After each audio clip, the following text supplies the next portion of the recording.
perundungan itu sendiri. Ya, Pak Edi, dalam tataran preventif, apakah ada tindakan pendampingan psikologis yang bisa dilakukan oleh pengelola atau manajemen perguruan tinggi sehingga paling tidak bisa dimitigasi dari sejak dini gitu loh?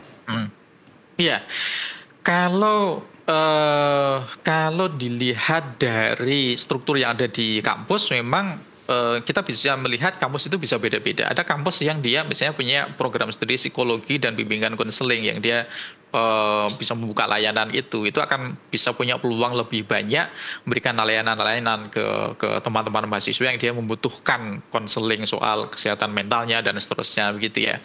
Termasuk juga Satgas itu mestinya di dalamnya juga ada bagian yang memang dia punya kompetensi, dia punya background konseling, dia punya background psikologi untuk bisa melakukan pendampingan terutama ke korban tadi itu ya, dari aktivitas perundungan tadi itu, termasuk juga memberikan perhatian khusus bagi pelaku-pelaku bullying itu. Nah, ini yang kemudian mesti dilakukan. Tapi kalau kita lihat sekarang sepertinya ini menjadi belum menjadi perhatian serius kalau belum ada kasus. Ini yang patut disayangkan. Satgasnya sudah ada di beberapa kampus yang dia punya program studi terutama psikologi dan BK itu sebenarnya bisa membuka dan sudah sebenarnya dibuka beberapa kesempatan itu, tapi memang untuk bisa memasalkan dalam arti ini menjadi perasaan atau tanggung jawab bersama ini yang masih agak susah begitu ya, sehingga relatif di beberapa tempat yang dia kan ada program studi yang relatif dipahami dia maskulin begitu ya, maskulin teknik apa gitu yang kalau di di STM itu cenderung dia udah tawuran apalah gitu ya. Di kampus juga sama begitu ya. Nah, tapi kita sama sekali sebenarnya kan tidak bisa mengeneralisasi bahwa mahasiswa-mahasiswa yang dia kuliah di tempat-tempat itu pasti kuat mentalnya, kan enggak juga kan gitu. Nah, ini makanya kompetensi ini, pengetahuan ini, soal empati, soal untuk bisa lebih responsif sesama teman bagi mahasiswa tadi itu perlu disebarkan, sehingga tidak hanya bertumbuh ke Satgas, tidak hanya bertumbuh ke prodi yang dia psikologi misalnya, bimbingan konseling gitu ya, nggak sekedar ke situ, tapi menjadi bagian tanggung jawab bersama, sehingga menjadi kultur bersama yang sama-sama tidak akan menormalisasi bullying, tidak menormalisasi bahkan misalnya yang punya potensi pelecehan itu catcalling gitu ya, sweet misalnya gitu, ke cewek atau ke cowok gitu ya. Kalau kemudian dinormalisasi ya akhirnya menjadi budaya. Saya juga sering di sweetin gitu sih, tapi ternyata saya lupa bayar bakso, jadi panggil sama penjualnya belum bayar. Pak Edi,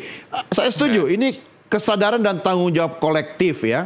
Tapi kan harus kita lakukan dari hulu ke hilir dan sejak usia prasekolah, masuk kurikulum dong harusnya. Komentar Anda? Ya, betul. Kalau di sekolah pasti yang perlu diberikan pengetahuan pertama adalah gurunya gitu ya, yaitu guru dia harus bisa memperhatikan dinamika di dalam ruang kelasnya itu, bahkan bukan cuma ruang kelas, tapi kita bisa melihat ketika siswa itu istirahat itu ada gerombolan siswa yang dia melakukan aktivitas apa gitu ya, dia punya kecenderungan yang seperti apa. Itu kan sebenarnya apalagi kalau sekarang gitu ya, terutama di kota-kota besar itu punya CCTV, kita bisa melihat aktivitas siswa itu, CCTV bisa ditempatkan di tempat-tempat yang rawan begitu, di belakang sekolah begitu misalnya ya, bukan hanya sekedar di halaman, untuk bisa memantau aktivitas-aktivitas yang kira-kira punya kecenderungan atau punya potensi yang tidak baik bagaimana anak-anak di sekolah. Nah, guru mestinya punya pengetahuan itu gitu. Nah, siapa yang punya tanggung jawab untuk bisa memberikan pengetahuan ke guru? Ya pasti pemerintah gitu ya. Kalau kita bicara soal sistem pendidikan kita, ya pasti lembaga pendidikan tinggi yang mendidik calon guru harus masukkan kurikulum soal anti bullying, anti perundungan, anti pelecehan dan seterusnya itu ke pendidikan untuk calon guru gitu ya.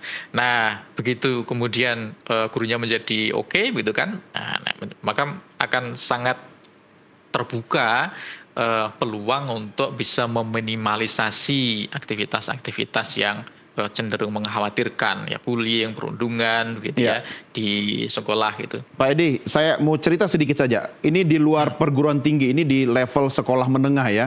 Di Jakarta beberapa waktu lalu saya ada mengikuti sebuah kasus. Jadi begini, kita harus fair juga. Guru-guru itu kan seharusnya fokus mengajar ya. Fokusnya mengajar saja. Tetapi ketika sebuah lembaga pendidikan, dia membebani lagi tugas-tugas guru selain mengajar, juga punya tugas-tugas lain di luar akademik, termasuk jadi marketing, sales, kemudian ada kewajiban student intake, itu kan jadi stres, capek, ya kan, lelah, sehingga kemudian mereka tidak sadar ada yang kemudian melakukan kekerasan verbal, bahkan kekerasan fisik kepada peserta didik.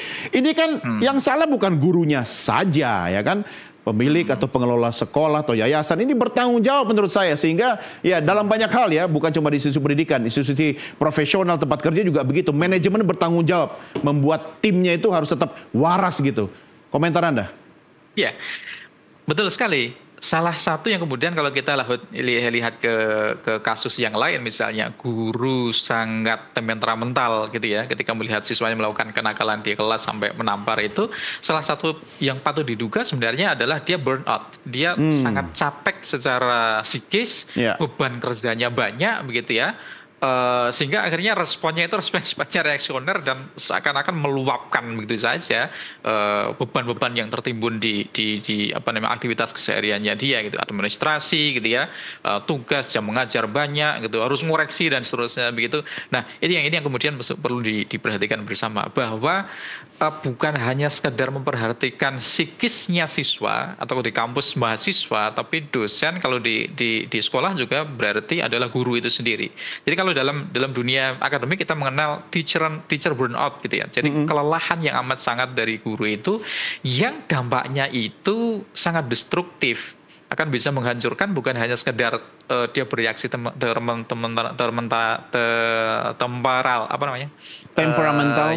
temperamental gitu ya ke siswanya di kelas gitu ya, tapi juga kualitas dari proses pembelajaran di kelas akhirnya juga menjadi terabaikan karena dia kemudian tidak fokus di situ, dia punya beban yang lain. Nah, kalau di sekolah itu siswa itu punya guru BK yang akan bisa menjadi tempat dia untuk bisa berkeluh kesah gitu ya.